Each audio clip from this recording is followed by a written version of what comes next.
a little bit of the origin story on the company is like, I was actually about to move to Washington, D.C. to go full time at Revolution, like in the office, because they were about to come back. And the second wave of COVID hit. And we're just like, my roommate is moving in with his girlfriend. So I was like, oh, I guess I'm just going to go to DC. I go to this party, I meet this guy, and he's like, oh, you got to come see this house in Venice. Like, somebody just backed out last minute. We need someone to take the last bedroom. And they're like, the only catch is like, you got to sign the lease by 10 a.m. tomorrow morning. You should come check it out. Couldn't even get in the house. Whole thing's locked. But I meet these guys and I was like, oh, you guys are like absolute psychos, but in the exact same way that I am. I was like, founders. And like, that's how I met my co-founders. Like, we moved into this house together, total stranger. And he's like this scrappy serial founder, like bootstrap guy, has just like grinded it out for 7 years, like never had a job. And it's just like, he's like, oh, I hear you talking on the phone all day. Like, you sound like you like know about this fundraising thing. Like, we should just start a company. Like, we got some engineers from our friend who just sold a company, and like, we should grab them and just like start building something. And I was like, you know what? We should, like, let's just do it.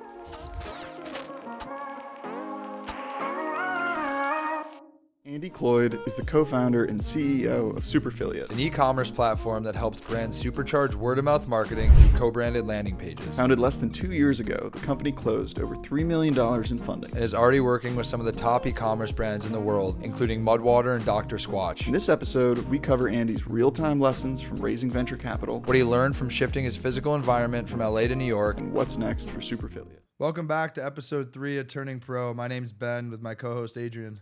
I'm Adrian, and we're here with Andy from Superfiliate and self-proclaimed cold plunge obsessive. Andy, what's going on? Catch us up. What's going on? Here we are, here in Ben's beautiful apartment.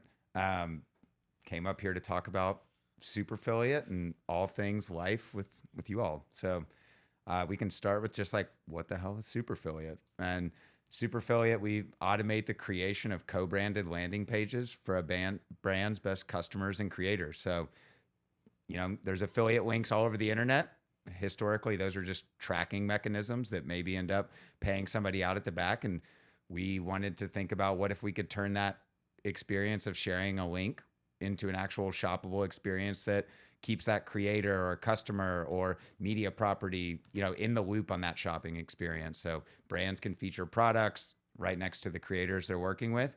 People can shop, check out, get paid. And we make it easy to do that thousands of times over, instead of, I'm a brand and I advertise on Lex Friedman and I build Lex a landing page. Now I can make 1,000 of those, and that's what we do. Love that. We'll unpack that in a little bit, but to start off, I want you to give us a quick overview. What does a day in the life look like of Andy Cloyd? A day in the life. It always starts obnoxiously early. And that was trained from COVID, being on the West Coast, working at an East Coast company. And then I need times in this day in the life. Well, so I would say normal start time. I try to go to the gym at like 5:30. But that all started because I was living in California and our team is 5 hours ahead of us in Florianopolis, Brazil. So the way the company started is actually funny, is how I got on this early schedule is at the origin days of the company. I'm an early person. My co-founder Anders is a night person. And we were literally like overlapping. Like, I'd be waking up obnoxiously early at like 3:30 because it's 8:30 in Brazil. And he'd be going to bed after some like crazy maniacal brainstorm. He had this notebook and was like coming up with awful names for the company and awful ideas, which I was contributing plenty to the awful ideas, and just started getting up super early, and that's just stuck with me. But now that I moved to New York in October, so that's been a very refreshing experience. But now it's like getting up early, go to the gym before I just dive headfirst into a calendar that is back to back. So I would say a day in the life actually mainly looks like me inside my windowless room in FiDi on Zoom. And we've made some big glow ups in there recently. It used to just be a white wall, and I was shamed into needing to, make that a little bit of a better spot. So sit in my room all day and, shill software. What's in the room? Like, I want to hear the room itself. Actually, this is a good story too. Like, we're a little scrappy startup, we keep things tight on the budget. So I got a good, $70 Amazon desk that holds everything I own, which is like my laptop and like a couple books and a Theragun. And, so nice that one time I walked in and like, long day, throw your bag on the desk just absolutely explodes. And you can actually find this on my Twitter. It's not duct taped together still to this day. But beyond that, we've got a bed and a Amazon desk. I think that's great. I think that's great though, because it holds character, and it's probably a good reminder for you as you continue on this journey and you guys level up. And we'll get into that, but like it keeps you humble. It certainly does. No distractions. You don't even know what time of day it is. You don't know the weather. You're getting the air from the living room. It's perfect. Andy, I'm gonna invite you over to co-work one day. You can sit next to the window. I mean, if it's anything, yeah, it looks like we got a lovely space in here. You just catch him watching the sunshine. He's gonna get no. It's like, wow, vitamin D during the day. Are no you kidding me? productivity. Someone's on a call explaining what they do, and he's like, "What'd you say?" Right, and he's locked in, looking at the sun, getting that. Dude, I love the grit though. Yeah. Like when we first met, that was like the thing that resonated with me. Like you grew up in Kentucky, you had a failed startup, you went into venture, and like now you're here. Congrats on the round, by the way. I know you recently just closed a round. You've gone a lot of different paths, but it's interesting because I can just see it that it's a culmination of everything into where you're at today. I think so. And I think it's like we're all on this path of just like figuring out, what you're not good at and what you're good at. And I've done a bunch of like figuring out what I'm not good at. And I think, everything you're doing is like, you're just setting yourself up for that time when you're going to get lucky. And like starting a company was like one of those things, like this esoteric thing that like when you're on the venture side and you're investing, I had 7 years of reps of like seeing people dropping everything to go start a company. And it's like the most admirable thing. And you're always like, oh, like, people are like, what do you want to do? And you're like, oh, of course I want to like start a company. But then you're like, are you actually going to leave that like comfortable thing? And then like, what idea are you going to come up with that you're going to like beat, an expert from whatever category you want to go build in? And I think, I got super lucky that like opportunity just came and slapped me in the face. Like a little bit of the origin story on the company is like, I was like kind of waffling through life. It was like COVID. I was out in LA. I was working venture, and I was actually about to move to Washington, D.C. to go full-time at Revolution, like in the office, because they were about to come back. And the second wave of COVID hit. And we're just like, my roommate is moving in with his girlfriend. So I was like, oh, I guess I'm just going to go to D.C. I go to this party. I meet this guy, and he's like, oh, you got to come see this house in Venice. Like, somebody just backed out last minute. We need someone to take the last bedroom. So they're like, we just need a warm body that can like pay rent so they can move into this awesome house in Venice. And they're like, the only catch is like, you got to sign the lease by 10 a.m. tomorrow morning. You should come check it out. So I like skateboard over there, very Venice style, you're on your skateboard and stuff, and couldn't even get in the house. Whole thing's locked. But I meet these guys and I was like, oh, you guys are like absolute psychos, but in the exact same way that I am. It was like, founders. And like, that's how I met my co-founders. Like we moved into this house together, total stranger. And he's like this scrappy serial founder, like bootstrap guy, has just like grinded it out for 7 years, like never had a job. And it's just like, he's like, oh, I hear you talking on the phone all day. Like you sound like you like know about this fundraising thing. Like we should just start a company. Like we got some engineers from our friend who just sold a company, and like, we should grab them and just like start building something. And I was like, you know what? Yeah, we should. Like, let's just do it. And we started off with, as everyone does, an awful idea. And you just kind of like go out there, and like that opportunity smacked me in the face. And now we're like stumbling through building a company, but theoretically it's going in the right direction. For everyone actually listening to this, like every like 2 people that are, Yeah. Can you give like the 10-second overview of what Superfiliate does? Yeah, for sure. So Superfiliate, like maybe I'll go a little background and then we'll go into the 10 seconds. But effectively, like when we started the company, we were like, okay, there's like, you keep hearing all these headwinds in paid acquisition. Like, hey, like, CPAs are on the rise, iOS 14.5, brands are going to have to like think about new places to grow. And like where we started to narrow in on is like what we call like the word of mouth category, which is going to be like everything from like refer a friend to ambassadors talking about your brand to influencers to affiliates. And like we went out and we saw all these tools and like effectively kind of saw like a bunch of like link and code generators. Like maybe they're giving you store credit. Maybe they are paying you an affiliate commission and via PayPal. And we're like, these are all kind of the same thing. Like what if we could just like take all those programs, put them into one easy to use app, and like make a merchant's life easier, one piece of software. But then like I think more importantly, and like what Superfiliate really is like we turn all of those affiliate links and referral codes into a co-branded shopping experience. So, if you're working with creators, they're making content for your brand already. You're paying them to make UGC. We say, take that UGC, put it on this, what we call, personal storefront. You'll send it to the creator. They see themselves on the page. People can shop, they can curate their favorite products, and then they ultimately get paid on the back end. And, I think part of like the appeal to it is I got some advice one time. They're like, if you're starting a company, always make sure it appeals to like one of the 7 deadly sins. And like we cover a few of them. We get like the vanity of like a creator seeing themselves on the page. We get the, greed. You're like paying out, and like that's kind of like, of course you're not building your company in that direction, but it was kind of funny when I heard that, and I was like, oh, that's like where the switch flips for people, is like they see these pages and they're like, oh my God, that's me on the page promoting Mudwater, or that's me on the page promoting whatever brand I actually love. And like, it's been a really cool experience, like see that come to life. That's awesome. I think one of the things I want to dive into is you spent a while in venture, right? Like it's a very different life. You've lived on both sides of the coin.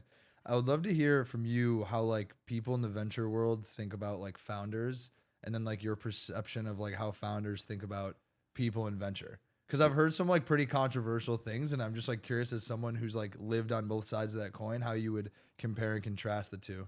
Yeah, I mean, as with anything, there's like good and bad parts of every industry. And I think like we so often, especially right now, is peak like amplifying the negative sides of venture. And I think like there's some credence to some parts of that, of course.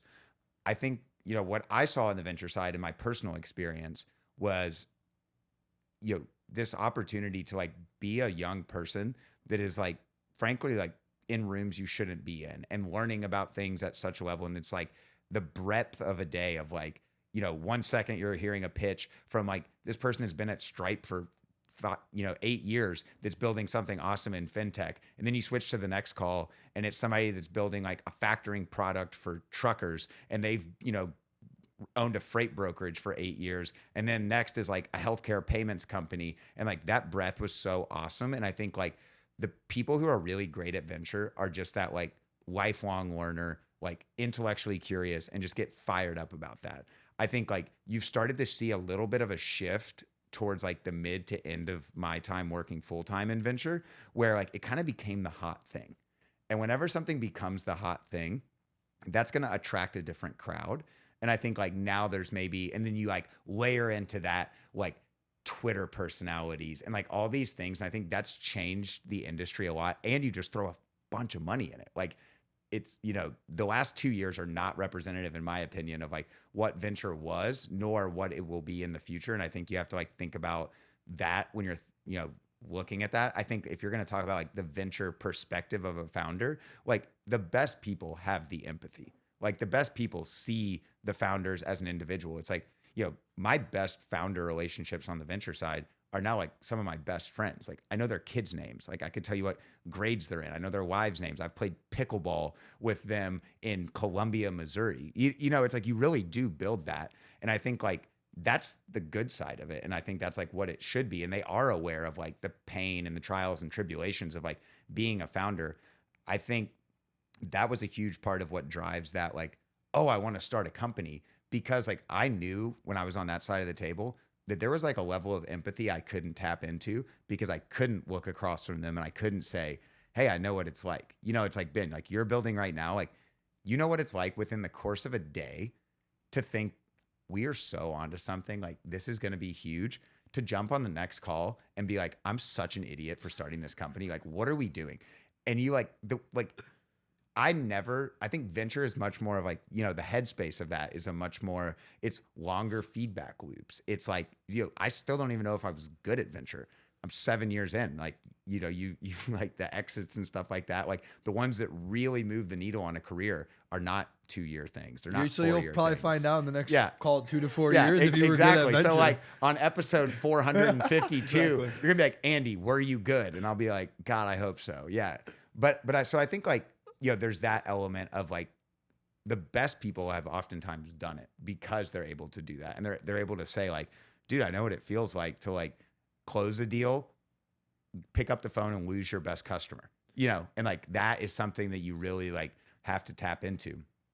I think when you go on the other side and you think about like founders looking at investors, I think it's super easy to like almost paint a more negative picture than there actually is. I think most people on that side of the table are genuinely curious people that want to do well. And I think now it's like this easy thing of like, oh, like you're just, either like Sharky or, you're building your own brand on my back, or like you own 20% of my company. And it's like, yes, that's the case, but like those people had to go out and they had to raise money, and like that's their job, and like that's what they're paid to do. It's not a nefarious thing. It's like at the end of the day, when you sign a term sheet, like that's you saying, I'm acknowledging a fair deal here. Like based on all the things, I'm willing to give X% of my company at Y terms for Z dollars, and that's kind of how it goes. But I think like founders, part of what can be difficult that has changed a lot in the last few years is there used to be a lot more asymmetry in information between investors and founders. I think now the amount of access to resources and content about the venture world and the startup world, and like there's become, I think, a little more liquidity in the market in the sense of like, you can find out what is market. Like Ben, like I know you were recently going through a raise. Like you could pick up the phone and call 5 people and be like, hey, is this normal? Like, is this ask normal? And I think like back in the day, there wasn't as much of that, which is obviously a good thing. It's like, it's a great thing. So I think now founders approach fundraising from a much more informed perspective. So and I wanna unpack that a little bit, and I want to speak to my experience briefly, and then understand how you look at this. I just went through a round. We closed the round. It was great. I spent some time reflecting on just like, if I could go back and do it again, what would I do differently? Like, what were the things I learned the most? Who were the people that resonated with me the most? And I actually think when it was all said and done, like the persona that resonated with me the most was the person who passed on my company, but took the time to actually explain why they passed, and like that level of detail and thought. That was the thing that like I remembered. I don't know why, for whatever reason, because there are people who like the way they handled it. I joke, but it's like if we raise another round and for some reason they want to come back, like I won't give it the time of day. Not because they necessarily did something wrong, but I just think the way that you, as an investor, my perspective, the way that you handle the yeses are equally as important as the way you handle the nos, because you never know when a relationship is going to come back around. And I've always been taught from a young age not to burn bridges. And I just think that resonated with me so much. But then on the other side, the thing I would love you to talk us through, given that you're on both sides of the coin, what were the things that you looked for in the people you ultimately let into your round and onto your cap table? Because I know you mentioned the fact that there is a ton of information out there for founders now, but there's still a large percentage of founders who don't know what they don't know. And I think that we sometimes live in this bubble, like especially in the e-com SaaS New York world, where like we all know everyone. There's a lot of founders who are on the outside of that looking in, and they don't know everything. And so they don't actually have those resources. So I do just want to like level set that I don't know if that's as readily accessible as we believe it is.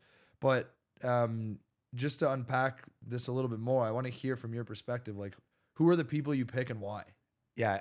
And I think that was like, if you think about like a cheat code going into a round is like almost already having relationships with the people. It's like these are people who I've done diligence on deals for, because they're like, oh, we're looking at this company. You're in this world. Our perspective. What do you think? So like a lot of ours were super warm. And like the way we structured it was like, I knew that based on, I think there's right investors for what businesses you're building. And I think that like being very cognizant of that is super important. Like, if you're building Databricks, that's probably not the same investor that is building, an e-commerce software tool. I think like we're in different markets. The motion's different. Understanding like what makes you successful at selling 250K ARR deal SaaS, is not what makes you successful selling, $12,000 a year deals to like a merchant that is not a sophisticated buyer to the extent of a, procurement through, Bayer or whatever, buying, So I think for us, when we approached that question, it was like we knew that we wanted people with like industry expertise. Like this world, like you need to not only do you need, will that help them understand, but it's also how they're going to be able to be most helpful. I think, of course, there's like the general principles of building a business that investors can be super helpful on, which is like, how do you structure a hiring process? How do you look for great talent? How do you fire people gracefully? All those type of things. But I think like at the stage when we were thinking about like, hey, what does our company really need right now? We needed more people around the table with networks, expertise, customers, all of the above. And I think that allowed us to like make a pretty targeted hit list and like run a very tight process of like, hey, here's the people, and it wasn't collectively exhaustive by any means, but it's like, here's like the 6 or 10 people that we think would be a really great fit. Let's target them first and let's get those processes going. And I think we were super fortunate that we were able to like cross-reference a bunch of pieces of like, oh, this person's invested in this brand and they're one of our customers and they really like us. So like you could get like the momentum going on the round. And then, I think what is not captured in that part of it that was just absolutely non-negotiable for us is just like the individuals. Like these are the people who you're going to be talking to on the phone at 9 p.m. at night. And these are the people who are going to be around the table when you get to an inflection point, hopefully, where somebody says, I want to buy your company. And you have to say, is this the right thing to do? And like, these are the people who you're going to have to, call and talk through that. So I think like being very cognizant and having experienced a lot of examples of things going really well and things going really poorly, we were able to be like pretty aware of that. And then fortunate enough to then have options to like choose that, because I think, for some people, it's like you take the money that's in front of you. Like if you need the money, you'll deal with the other stuff later. But I think it is like, you just have to, it's people first. All of this stuff is people first. Selling, people first, raising money, people first, hiring, obviously it's people. But I think you just got to like be careful who you get in bed with, if we're going to use a bad analogy. Yeah, we were talking to Prince earlier about this, of what you've learned about the sales process and what you've learned about sales at large. I'm really curious to get your lens here. I think one of the things that I've learned, and I'll go down a couple of things here, and it kind of touches on like what we were talking about earlier, is like this ability of, you're just like, when you're selling, you're just jumping on with strangers all day long. And it is like this race to build like trust, credibility, hear about them and their problems, and then match your solution to them. And like doing that in 30 minutes, like it's just reps. Like you just got to do it. Like, we hired a new person recently, and one of the first things I wanted them to do was sit in on sales calls for literally a month and just hear all the permutations of questions that are going to come up and things that people are going to say about the product. Hear the good, the bad, the ugly. And I think like you learn that like reps is super important. But then I think additionally, everyone has their own style, and you need to like lean into your style. It's like my co-founder and I sell very differently. Like he's this vision person that's like, this is where the world's going. It's so amazing. It's so good. And I'm the person that's like, oh, you're in Indiana. My aunt lives in Indiana. Like, that's awesome. Like, here's our thing. You want to click through the tool? Like, yeah, we do some pretty cool stuff. Like, you want to buy it? And so it's like that's just like, we have very different styles, but like can both achieve different outcomes. And I think I've also learned too that there's a ton of value in having someone else. Like, obviously, eventually you need to be like super resource conscious, but like early days, like jump on with your co-founder. Like, yes, of course, that's 30 minutes gone that like one of you is not doing something else, but like the ability to give feedback on the fly. And like, I'm sure people can see, but like we're in Slack being like, hey, I would have said that differently. Or like, and it's just this refinement process. And like, you do that for 6 months and you get something like at least somewhat polished that spits out the other side, and you learn that. I think you need to appreciate the ability to do that at this stage, because as you know, when companies get larger and there's more people in the org, like you won't find many opportunities to like jump on a sales call with your co-founder. Like I always remind myself how cool it is to be such a lean team where we can just shift gears day after day for the better. Because the second you start to scale, the second there's more processes in place, you have to go through like these different rungs to get approvals, and like comms are different. And so I think it's so important at the beginning when you're trying to find product market fit to take advantage of that capability to get on the call and like really learn from your customer. We we make every hire sit in on sales calls, even if they're like internal and will never talk to a customer. Like, I still think it's important for them to like see like how those conversations go, because when you're trying to teach someone who's new to the team, like what we do and how we do it, there's no better way for them to learn than to hear it from like the customer's perspective.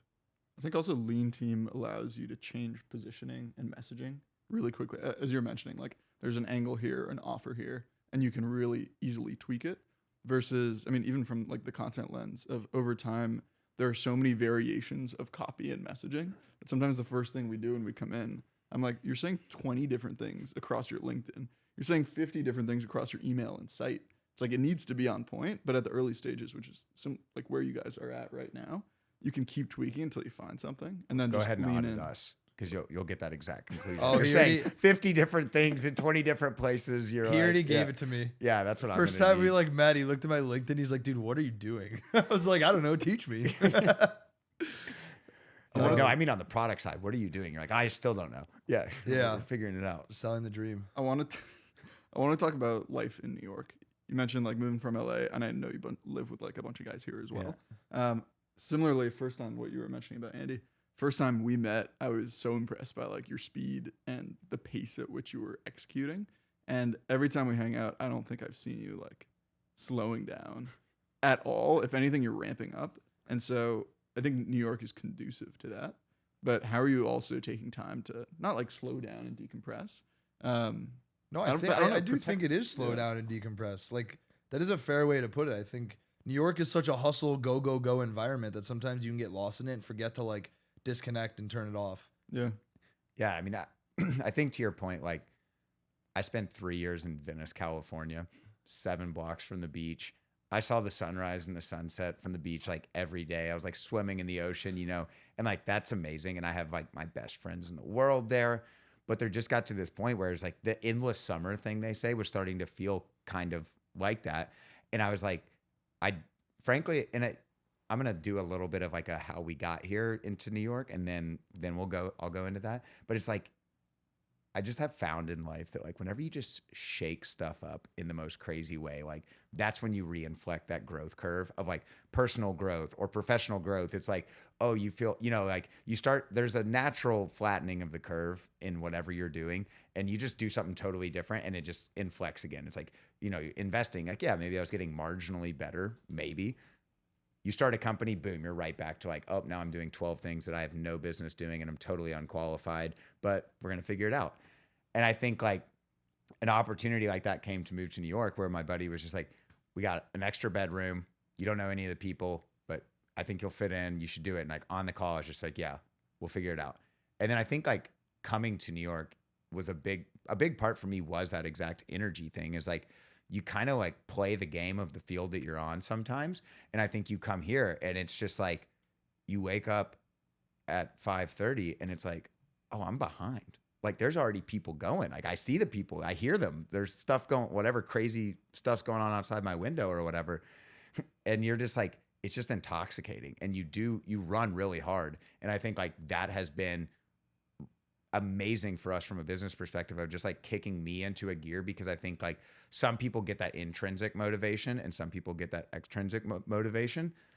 My co-founder is much more that intrinsic. Like you could put that guy on a beach, in Bali, and he's going to work 14 hours a day because like that's what he loves doing. Like me, I can work 14 hours a day, but I also can walk and listen to podcasts for 14 hours a day, no problem. And too. talk Like, on them. and that's a great day for me. So I think like, you get to New York, there's people everywhere. It's like everyone is doing what you're doing at the speed that you're doing it. And I think that's just like, it calls you up to a higher level. And you're like, I kind of love that like sink or swim environment where you're just like going. But then to your point on like the energy management, I think you definitely like realize that you do have to like pull yourself out of it sometimes. And I think anyone, as I talk to my friends who have, lived in the city or maybe even other like big, dense urban cities for a long time, is like, it becomes a skill. Like you learn your things. And like, if you don't learn that, you will burn out and you'll need to go somewhere else. And it's like, I think about one of my closest friends, like he's kind of doing like a vacation in LA right now, where it's like, he's going to live there for a few years and he is in the city and like comes back every once in a while, hits it so hard and then like retreats back. And I think, right now I'm just in that like, honeymoon phase of like, let's go. And there's just like so many people to meet, so many things to do, and so many like opportunities to just like expand your horizons, like personally, professionally, musically, like you name it, it's here. People are doing it and they're doing it at the highest level. And like at this stage of life, like there's no more intoxicating of an environment that I'd want to be in. I think it plays into the name of the podcast, which is Turning Pro. And in our eyes, that's the concept of like elevating, having those light bulb moments, like readjusting and leveling up, whatever that means to you. In your eyes, how is like the growth of your business and like the growth of your own career changed the way you think about relationships? So like how you manage them, how you prioritize them, certain people you choose to get closer to versus not, and then also the overlap of personal versus professional. I think it's an amazing question, and we could do literally the entire podcast on this because it's the most important thing to me. Like, look, like I love building a company. I love working with founders when I was on the investor side.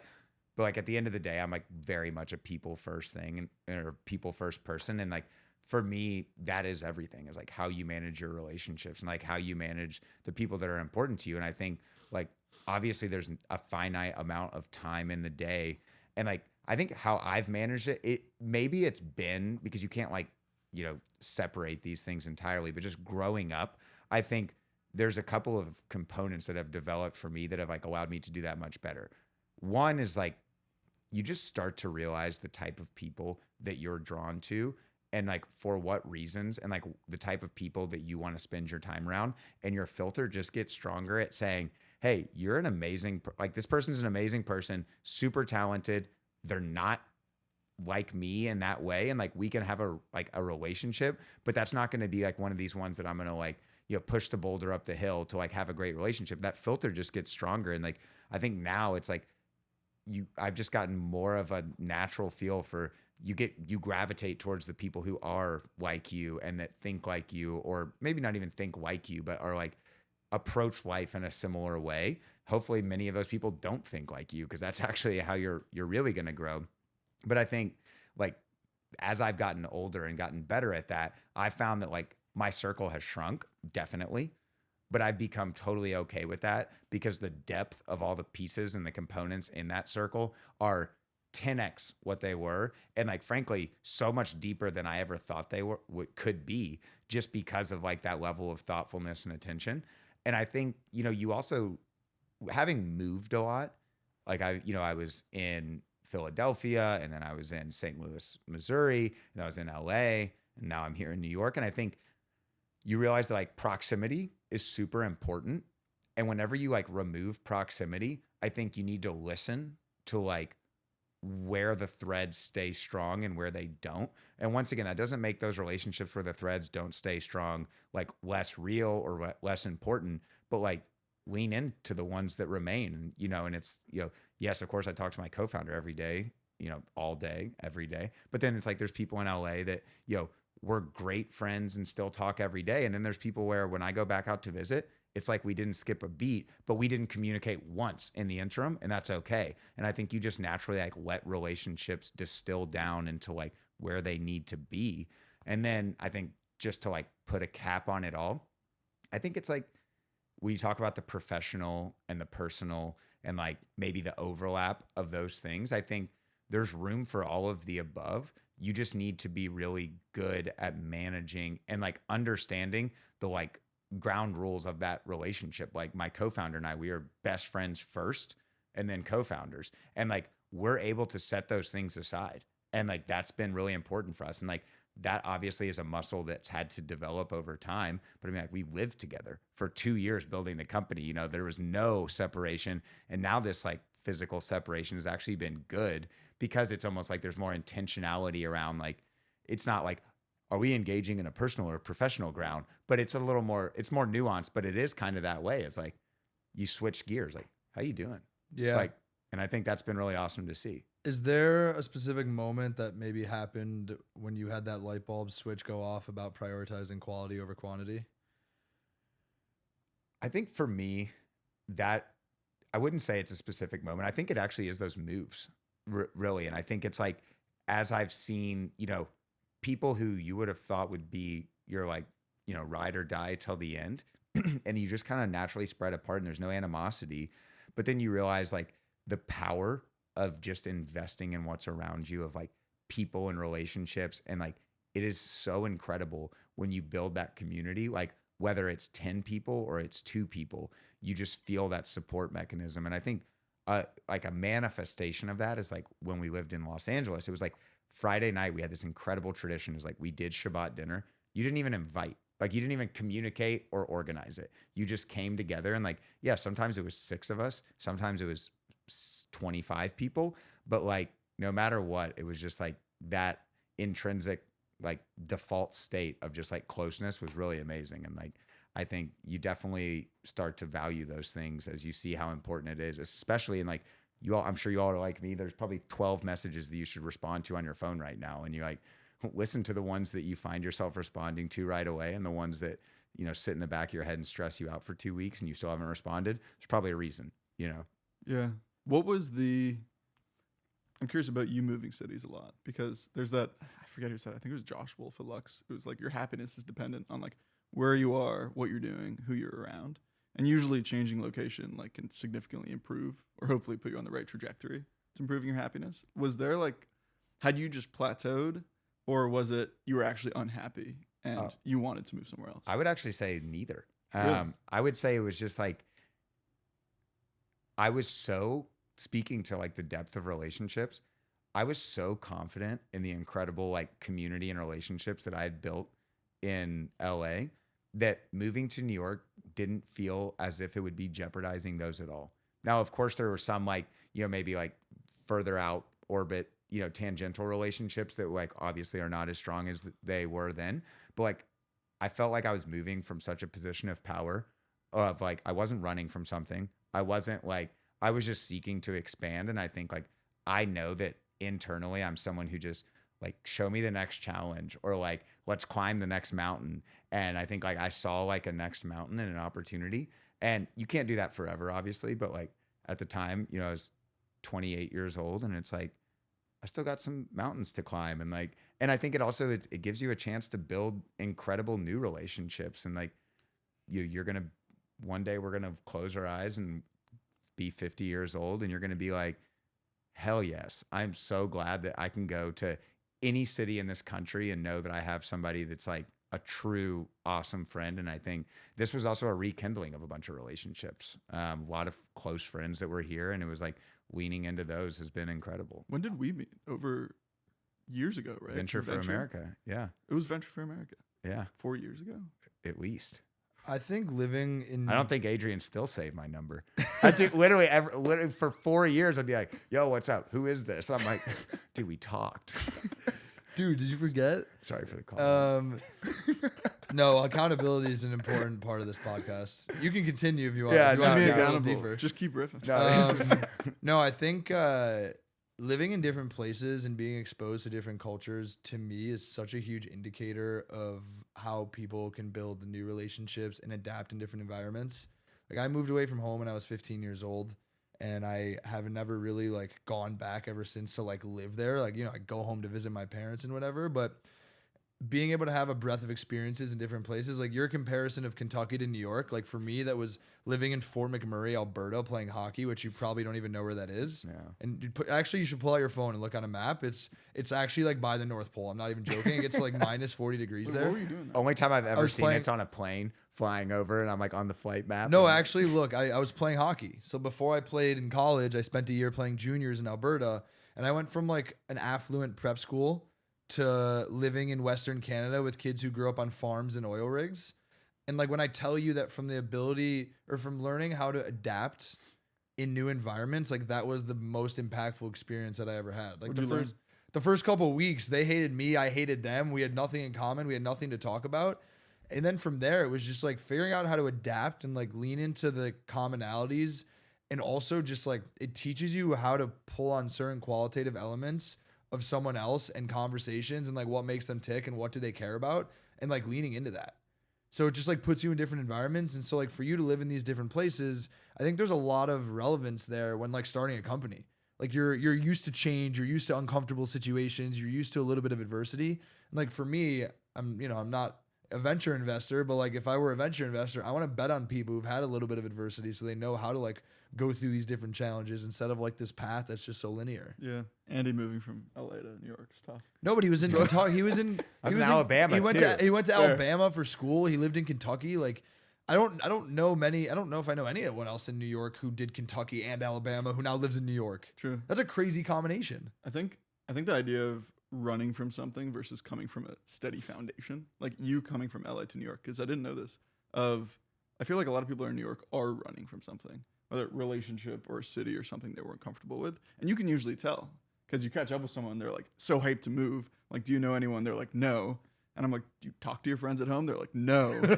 And it's like, okay, cool, reinventing, fine. But it's very clear. Where it's so cool that, again, I didn't know. Dude, this, look that at you the were coming smile from on his LA. face. You can see him. But you were like, it's those are my I'm, best I'm friends. ready to just attack this city. I want to be No, there. it is different because No, you there's can a be much different more energy. intentional about why you are here and what you are here for versus just throwing yourself into it. And I think a lot of people that move here get wrapped up in the pace of New York and honestly get wrapped up in like staying out till 4 a.m. and getting in the party scene or the club scene because it's really easy to fall into that because it's fun.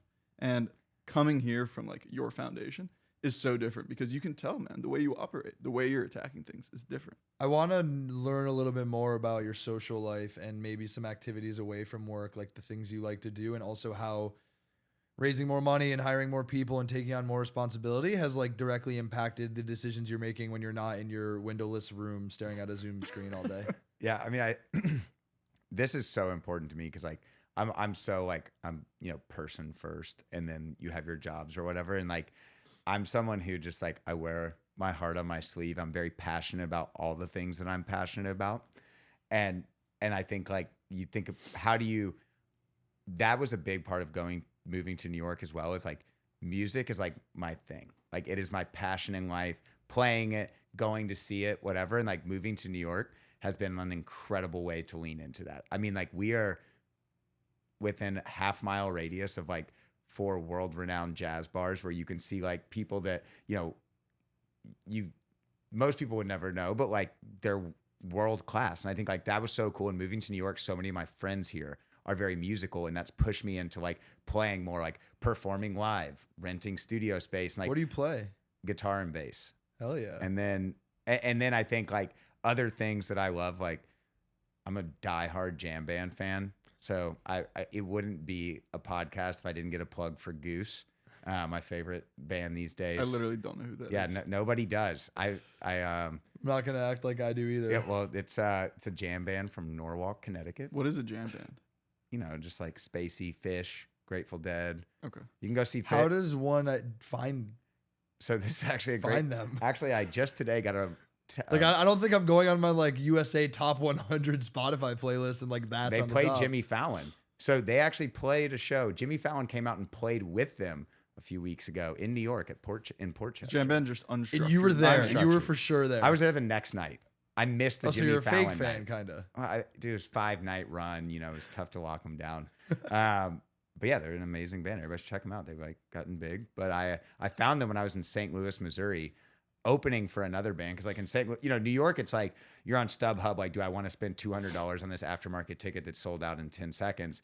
St. Louis, it's like during the show, you walk up and you're like, here's $5. Like, can I get They in? pay you. Yeah, They pay you they're like- $5 they're to like, yeah, come to come the on concert. in. And I've just found them. And then I just, honestly, I put my brand behind them and they've just hit a trajectory and now they're huge. But you can check it on my Twitter profile. It's early at Goose. I Shout feel out like we early should, I think we Goose. should talk about Andy's Twitter. I feel like Andy prides himself on the fact that his Twitter is more just like memes than it is like. You put your heart on your sleeve on Twitter. What's your strategy? Let's talk about your Twitter growth strategy. Well, obviously you can see that this is not something anyone would want to emulate with my 400 followers. But no, Dude, it's about I just quality. tweet It's what- about quality. Micro influencers. I just tweet what I think. It's like if there's a funny meme to be made, like, and there comes that point where, Adrian's going to sit me down and be like, hey, if you want to build this business, we need to take this seriously. And it's going to be a really sad day for me to have to give up my Goose memes and, and my random stream of conscience. And I have to start saying, this is why creator landing pages will boost conversion 25%.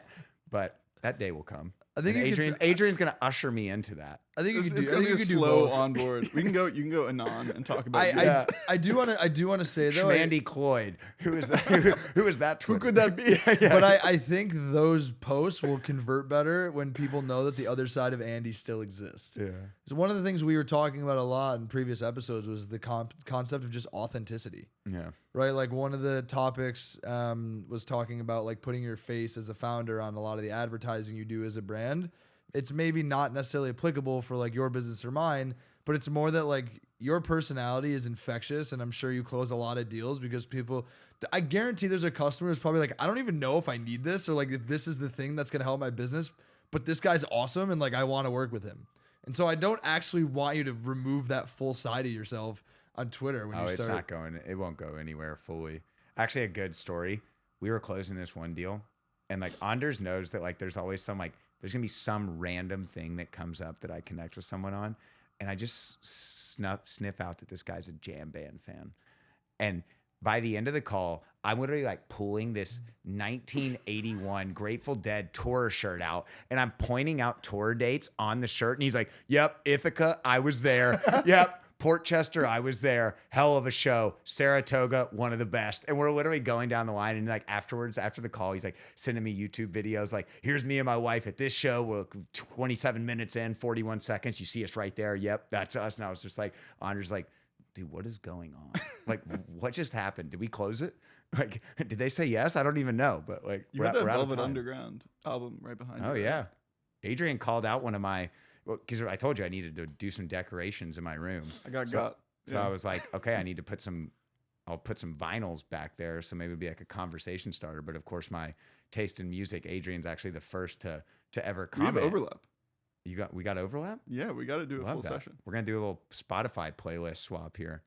We can do that little feature on Spotify, the blend. Ooh, Have you seen that? I like that. You add somebody on Spotify and it gives you a blend of your all's taste. So it's like puts the songs where you overlap, but then also inserts some of each of yours. I have not seen that. It's a good feature. We'll do a three-way blend after this and see what comes up. Guys, we're fully off track. What were we talking about?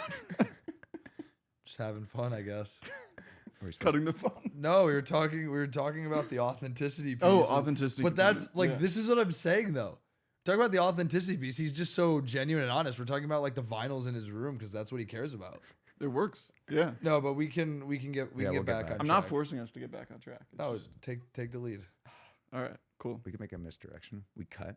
Misdirection, then move forward. Okay. I do want to talk about like work life and your blurred lines because I feel like every time we talk, you talk to me like I'm one of your good friends. And I feel like you have a lot of relationships like that, which is really cool. And so do you ever have a hard cutoff of like, these are my high school friends and these are my life friends and then work friends, I can get this close, but then at a certain point, like you're not going to pass that. Do you have lines at all or is it? I think rather than drawing lines around people, I think it's more around like drawing lines between situations because like at the end of the day, work is what you're doing the most. It's going to be a part of who you are. And it's going to be probably, if starting a company in particular, it's probably going to be a part of everything of who you are in some way or another. And I think it's about like really getting good at saying, in this domain, in this moment, I'm in this mode. And like, yes, of course, like when I go to like randomly go to 3 fish shows in a row, like I'm not thinking about e-commerce and I'm like, and like, that's my like getaway. But I think like when it comes to day-to-day life, like they are very like inextricably tied because I like my credo of life is like work on stuff that I care about with people that I care about. And like, if those two things are existing, then I'm not going to be running from the work component all like at every moment that I get. And I don't need to draw those hard lines. And I think also like we're all lucky enough to get to like interact with people like each other throughout work. So it's like, you talk about the line, it's like, hey, is like us going to a dinner with like 4 other dope people in the space, like, is that work or life? And it's like, there's going to be both, no doubt. And like, yes, that can get exhausting. And like, yes, sometimes you want to go to like a dinner and just like talk about nothing. Even like if I hear the word Shopify, I'm just going to get up from the table and leave. But like, also I think it's okay. Like you will let it go where it goes. And I think, just having that awareness of like, not ever needing to push it onto a situation, nor be like aggressive about removing it from a situation, and like understanding where those lines are. And I think just also like making intentional, whenever there are those overlaps, being intentional about creating the space for there to be all personal or all work, you know. And it's like, hey, like sometimes I need people to tell me like, hey, cut the bullshit. Like we actually need to like, you know, let's do this. Or it's like, hey, like, how you doing? Like, you know, me and my co-founder, that like, we had to put a retro on the calendar for us to finally like create the space to do that. And it's usually not like, hey, how are you feeling about the product? It's like, hey, like, how are you? You know, like what's weighing on you? Like, is there anything that's like holding you back right now? And, you know, sometimes that might be, oh, there's this deliverable I haven't done and I need to like get on it. And other times that might be, man, you know, like this happened to my brother and like I'm really upset about it, or like, you know, something like that. And like you just need to create the space where that's an acceptable thing to say, and like vulnerability, whether it's professionally or personally. And I think those are going to be the most rewarding relationships. What stresses you out right now? My biggest stressor right now is, I guess, twofold. One is like, you're constantly like, especially as you continue to raise money and stuff, you're constantly needing to, despite an insane amount of uncertainty, articulate where you're going and where you're going to be for a lot of different parties, whether that's your team or investors or your customers. And I think like, you know, early on, we were talking about those like little rapid feedback loops, and you're just like cranking. And it's like you get off one call, take the piece of feedback, put it in the next call, and everything's changed. But like as you start to mature, you have to get better at thinking 6 months down the road and 12 months down the road. And that's an adjustment that is like, it requires a different skill set and it's uncomfortable. And I think, you know, what I'm learning is you have to absolve yourself of being like precise. You just need to be able to understand like, why were you projecting the way you were projecting? And then like what, and then at a nuanced enough level to where when you're not inevitably not where you thought you were going to be in 6 months, you're able to turn the dials and understand which dials you need to turn to get it back. And I think like, so that kind of like maturation of needing to go from this like rapid feedback mechanism to this scalable, forecastable like entity is a little bit like new for me, just having not been there and not done that. And then I think just like, it feels good to do things that you're good at. And when you start a company, you inevitably have to do a lot of things that you are not going to be good at and that you are not qualified to do. It was like, I mean, it was like a stupid tweet, but I was feeling it so real. I was sitting here like onboarding onto Rippling, and I was like, dude, if Rippling told me to like go open up the window, close it twice, and scream like hocus pocus, I would have done it because I'm over. Yeah, you and me both. Yeah, and We're I'm like going setting now. up payroll, and I'm like, it's like, oh, are you compliant with like LA tax laws? And I'm like, I have no idea. Like, are we registered with LA City? Like, oh yeah, we are. Sweet, great. My accountant and my attorneys, we check that. But I think it's like, it's just stressful to be like doing a lot of things at, not only, you know, you're not great at it, but also, you know, it could be being done so much better. And that will weigh on you forever, because there's always going to be those things. But I think on the bright side, and like absolving me of that stress, is we now have like the money to go hire people who are really good at things. And I've already started to see that with like recent hires is, you know, it's really around taking an inventory of like, what do we have today? What are we really good at?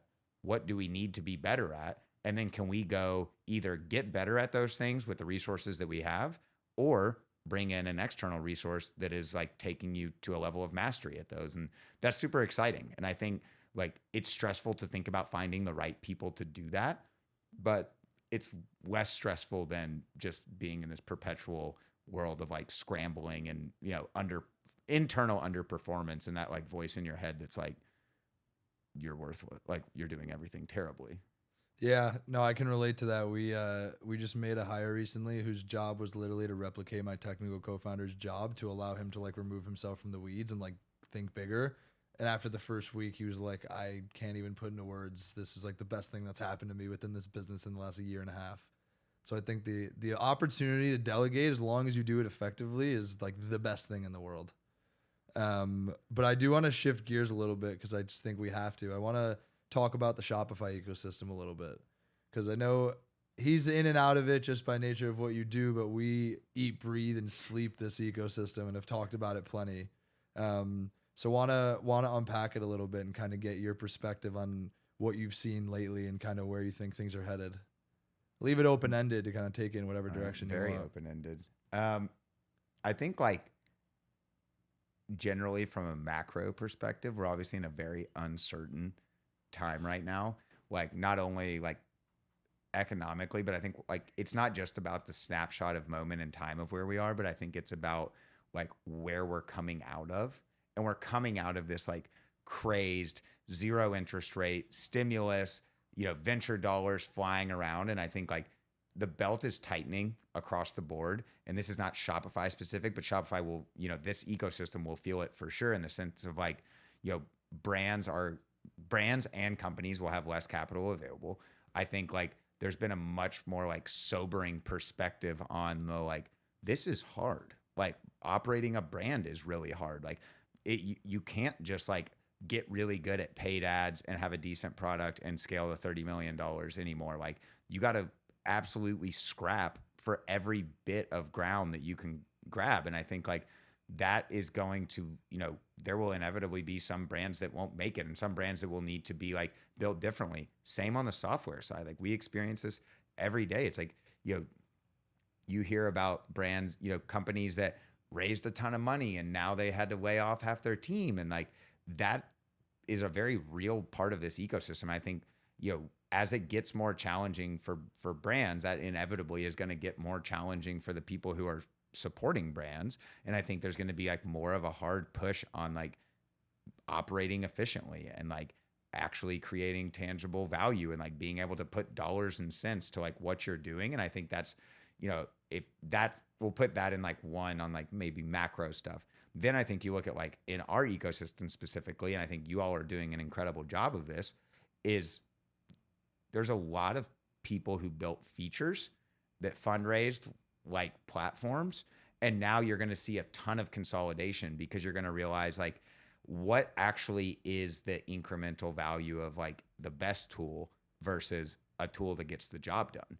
And would I rather get 8 tools that get 8 jobs done in one, or, have incrementality of 3% across all those. And, and I think like there's just a lot of dynamics at play. And you look at like everybody's having that recognition at the same time and moving horizontally to like pull in the features of everybody else. And I think like it's going to be really interesting to see that play out as to like who ends up actually aggregating. And like, I think one of the things that you have to think about is like a lot of people are going to be thinking like, where is the actual like first place to start? Like, what is that feature or that thing that you need to own that makes it more logical? Because like, just because you can doesn't mean you should, in the sense of like building features and stuff. Like, what are those core like foundational components that then need to have features rolled into it? Because like, it's not every feature can't be a foundational piece and like roll everything else. There will be some that are more logical places to start than others. And like, obviously Shopify is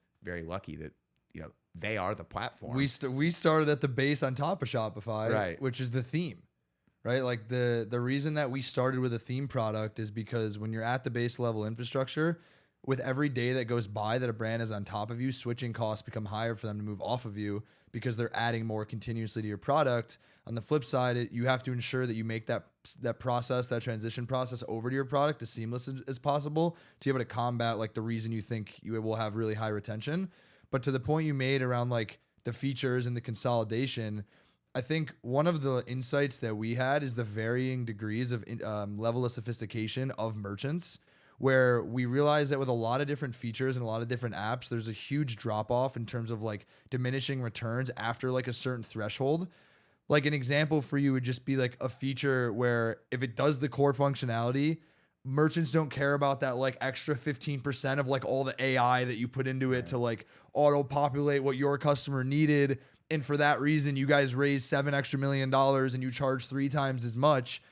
it's like, I guess a good anecdote for you, because I don't want to just like sit here and bash any specific company, but it's like if you have an app that does like an upsell of like another product where you're paying $5 a month for, let's just say, versus an app that does an upsell, but it's like AI generated based on like what products sell with which, and they can like surface a certain product to be upsold. Like that could be valuable for brands that are like doing a lot of revenue and like they need the incrementality. But for so many merchants that are like in that middle to lower market, they just need to like consolidate those costs, and they want to upsell a product, but they don't necessarily need it to be like this huge technical sophisticated thing. And that was like something that we realized that spans across a lot of different aspects of the ecosystem, which is kind of why we took the approach that we did. I love that. Like the theme is the primitive is like a really interesting, because I think it's hard to say. Like you see a lot of people already fighting this out in the streets and on the Twitterverse fighting this out. But yeah, well, so I think like net, like look, the curve is in a great direction for people buying stuff online. I'm very bullish on that. And I'm very bullish on people like finding what they want to buy via some element of the internet, whether that's, social or media or, publications or whatever. Like we live online, we live in these things. We're going to continue to buy more things on these things. And I think like now you're looking at, a company like Shopify that said, okay, we made the right call.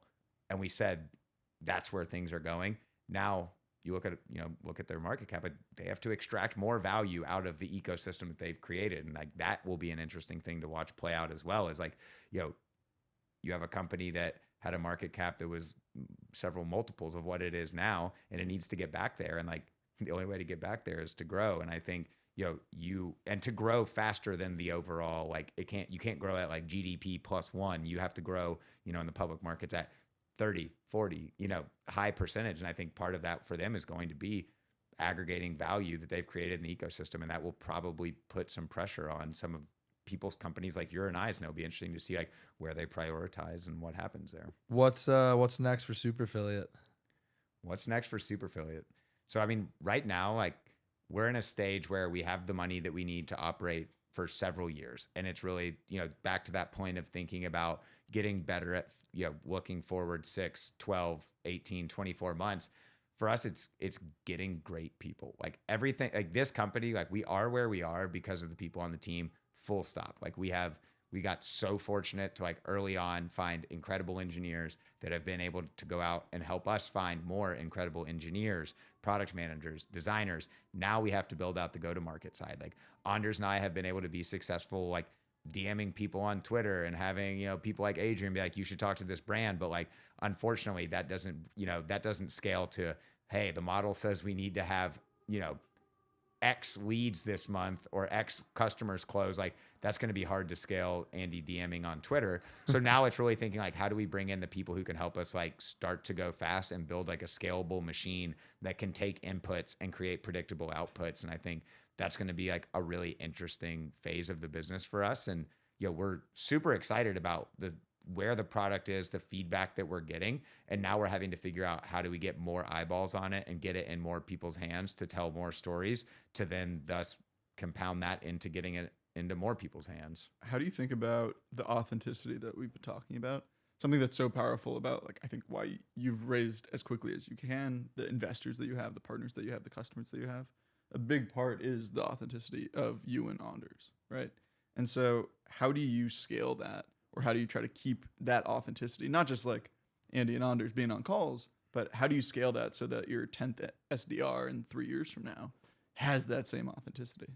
It's a great point, and it's something that is like we were just telling that story of like we just had to pass on an incredible engineer, like truly world class, because it wasn't a culture fit. And I think like that is the answer, is like one, defining your culture. Like I'm fortunate enough to have a team member who she from like day one was like, hey, like I know that like we're all friends here and everybody's having fun, but like I've been at a company where it comes 20 and then it comes 30 people and then it's 40 people. And like that just kind of like filters out and dies away and subcultures form and all of that. And like we were just super intentional about defining like who we are, how we work, the type of people that we want to work with. And that doesn't mean that it's a homogenous group of people who think the same way or do the same things, but that means that there are those fundamental like primitives of who the people are that we bring in that drive, you know, overall a collective culture. And I think like that's the only hope that you have. Like you will inevitably not do that, and like that will dissipate.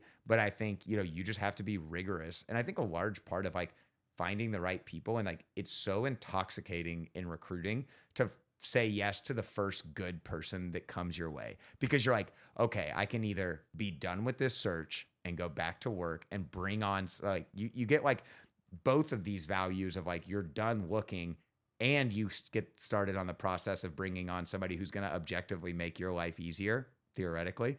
But like it's work, like you have to be relentless and not settling for good enough. And like, yes, don't let perfect get in the way of good enough, but like, you know, you find the right skill set, but it's not the right culture fit, keep going.